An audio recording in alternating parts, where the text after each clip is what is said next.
três. Povo do terceiro médio, bom dia! Bom dia, galerinha do ETIP, aqui é o Hélio de novo, tudo bem? E agora com Sociologia.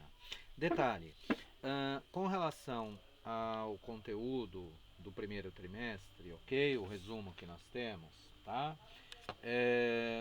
Hoje eu vou estar passando aí para vocês essa videoaula da última aula do resumo, que é a aula 6 e 7 do Max Weber, ok? Então é a aula do Weber, que é agora, tá bom? Para o conteúdo da prova é só o capítulo 1, que é os grandes clássicos da sociologia, Durkheim, Marx e Weber. É o trio parada dura aí, tá? Esses três são os que vão cair, só o capítulo 1, ok? Porque a gente está revendo com mais calma todos os conteúdos deles para que vocês estejam mais bem preparados aí para a prova e para o vestibular também, que esses caras aparecem direto em vestibular. Beleza, meu povo? Então é o seguinte, vamos lá. Em sociologia, a gente começou a ver um panorama histórico, né, os problemas da atividade sociológica, e começamos a ver os grandes clássicos, Emile Durkheim, depois com as principais ideias, a solidariedade e tal. Aí as ideias do Marx, tá? Os principais conceitos, ok? Mercadoria, fetiche, alienação, mais-valia. E agora vamos ver o terceiro aí do trio de ferro aí da sociologia, que é o alemão Max Weber, ok?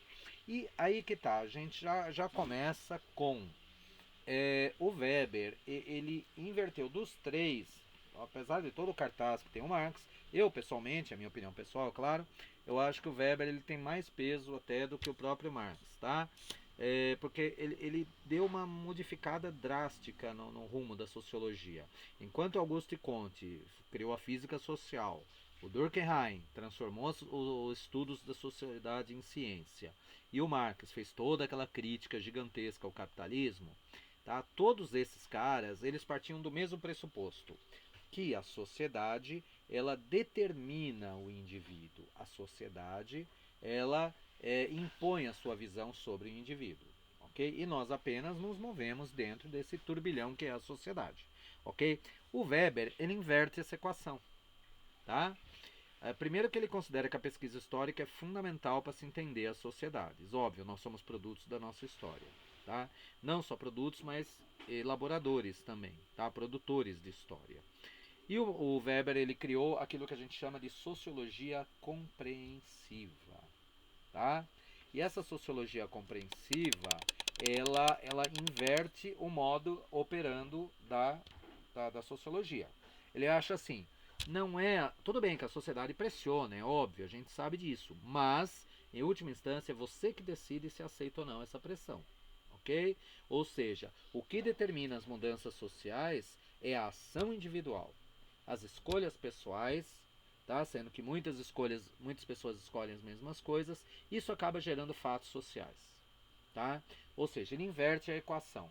A sociedade pressiona, sim, mas ela não determina completamente. Quem realmente determina são as pessoas, o indivíduo, ok? Ele muda a mão de direção. Você quer ver um exemplo disso? Então, recentemente no Brasil, né, se você considerar o número de evangélicos atualmente no Brasil, e dos últimos 20 anos para cá, houve uma ascensão significativa, tá? De 4, 5% da população pulou para 22, 23, tá beirando aí os 25% da população brasileira, né, que se diz evangélica. Então, esse crescimento vertiginoso de uma vertente religiosa é um fato social, ok? Por que cresceu? Pressão social? Não, foi por decisão pessoal, né, decisão individual. Por exemplo, a sua família, vamos supor que vocês fossem católicos e por um determinado momento vocês acharam melhor optaram, né, escolheram mudar, né, em vez de assistir missa com o padre na igreja, foram no templo assistir o culto com o pastor. E aí vocês se deram bem com isso, gostaram, acharam válido e pertinente e estão seguindo isso. Ou seja, foram decisões individuais que determinaram essa mudança. Então esse é um dos pontos que o Weber questiona, tá? Ele inverte a equação de todos os anteriores. Lembrando que um conceito fundamental para entender a sociologia do Weber é ação social. O que é ação social? É um ato, qualquer atitude nossa. Quando eu falo atitude, pode ser ação ou omissão ou permissão. Se eu vejo duas pessoas brigando na rua e eu simplesmente passo reto e não me meto, isso também é uma ação. Eu me omiti diante do problema, ok? Isso eu dou permissão, tá? Eu vejo uma agressão e fico do lado incentivando. É isso aí, vamos bater mesmo e tal. Isso também é uma ação, tá? Ou seja, tem vários tipos de ação. Ação social é toda conduta humana que é dotada de um significado subjetivo, que orienta a gente de acordo com o comportamento dos outros. Ou seja, vamos entender melhor isso. Mais importante do que o que a gente faz é o significado que a gente atribui ao que a gente faz. Ok? Então, o significado do que eu faço é mais importante. E esse significado, ele sempre tem relação com a sociedade que eu vivo. Eu, por exemplo, sou professor, eu escolhi ser professor. Tá? Antes disso eu trabalhava com vendas e depois aí de uns 20 anos para cá eu me transformei em professor. Por uma opção pessoal, eu quis fazer isso. E detalhe, o significado que eu atribuo a essa atuação minha, tá? É distinto. Olha só, eu não estou apenas dando aula para vocês. Eu considero que eu estou contribuindo, né? O significado que eu atribuo para mim, eu estou contribuindo para a evolução intelectual de vocês, tá? Além disso, eu acredito também estar ajudando na minha pequena, né, participação a melhorar a educação no país. Então, isso é um significado que eu atribuo a mim mesmo. Se eu estou certo ou não é outros 500. Mas assim, é o significado subjetivo. É a função social que eu me atribuí. Ok? Tudo bem? Ótimo. Qualquer dúvida, vocês postem aí as dúvidas que eu retiro, tá? Lembrando que, para o Weber, tem 4 grandes tipos puros de ação social. Tem a ação racional, com objetivo, racional com valor, emocional e a tradicional. Então, a racional com objetivo é toda vez que você planeja algo. Bem, eu tenho que passar esse conteúdo para vocês, eu vou planejar uma aula em cima disso. Ok? Então, isso é um ato social racional, foi pensado com relação ao objetivo. Ok? Um professor planejando aula, um engenheiro desenhando a planta de um prédio, né? Pega lá o professor do La Casa de Papel, planejando o assalto à Casa da Moeda da Espanha, né? Então aquilo foi uma ação racional com relação ao objetivo, ok? Outra ação racional com relação a um valor. Então é quando você expressa fidelidade a valores políticos, religiosos, um ataque terrorista, um capitão que afunda com seu navio, né? Então assim, quando você defende algo que você acredita, principalmente no âmbito dos valores, isso é um outro tipo de ação. Terceira, ação emocional ou afetiva, que é uma reação impulsiva por medo, vingança, raiva, sei lá que outra. Exemplo típico disso, as brigas de torcida, tá? Em estádio de futebol. E a quarta seria a ação social tradicional, que é por hábito, crença e costume. Por exemplo, cerimônias de casamento, funeral. Você não vai chegar num velório, né? Bêbado, vestido de palhaço, contando piadas sobre o morto e dando risada, né? Isso fere a tradição, né? Se você não gosta, por exemplo, né, da pessoa falecida, o mínimo que se espera, que a sociedade espera, é que você tenha respeito pelas pessoas que estão ali, tá? Que estão tristes com a perda e tal. Isso por hábito, crença, costume, tá? Cerimônia de casamento, casar de branco na igreja, ok? Tradições, tá? Detalhe, o Weber, tá? Ele busca compreender a ação social através do sentido que o sujeito atribui à própria ação. Ou seja, em última instância, as mudanças sociais são feitas por pessoas. E essas pessoas, elas têm um sentido subjetivo. Esse sentido subjetivo, ele está conectado com a realidade fora, é óbvio. Tá? Um professor sem seus alunos, um engenheiro sem os trabalhadores aí do projeto dele, tá? Um médico sem paciente, não é ninguém, não consegue fazer nada, tá? Porque as relações sociais é que determinam essas ações, mas são as escolhas pessoais, é o significado que o sujeito atribui à própria ação, ok? Tudo bem? É isso, pessoal.